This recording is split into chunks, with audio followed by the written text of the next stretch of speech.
Salam, gəlin belə bir sualın izahına baxaq. Demək bizə verir ki, düzbucaqlı üç bucağın iki bucaqlarından biri 75 dərəcə və bu bucağa bitişik kateti göstərici olarsa, o biri kateti tapın. Tutaq ki, bura 75 dərəcədir. Buranı qeyd edirəm, 75 dərəcə. O zaman bitişik kateti olar göstərici. İndi gəlin baxaq, görək bu iki bucaq nə qədərdir. Burada 15 dərəcə olar.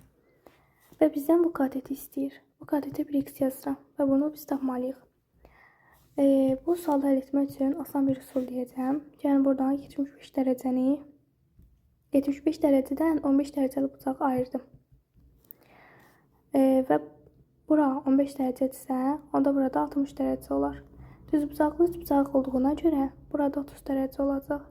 Düzbucaqlı üç bucaqda 30 dərəcəli bucaq qarşısında duran katet hipotenüsün yarısına bərabərdir.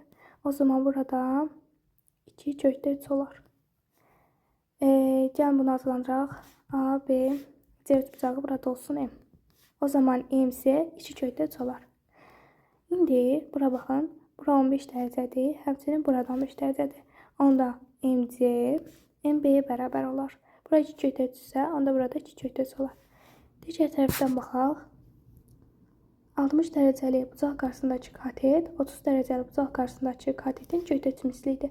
Bura göstəricidirsə, o zaman A-ın bərabər göstərici vurulsun göstərici olar. Yəni 3 olacaq. A-ını da tapdıq, 3-dür. Bizdən AB-ni istəyirdi. AB də bərabər olar 2 göstərici üstə gəlsin 3-ə. O zaman cavabımız olacaq A variantı.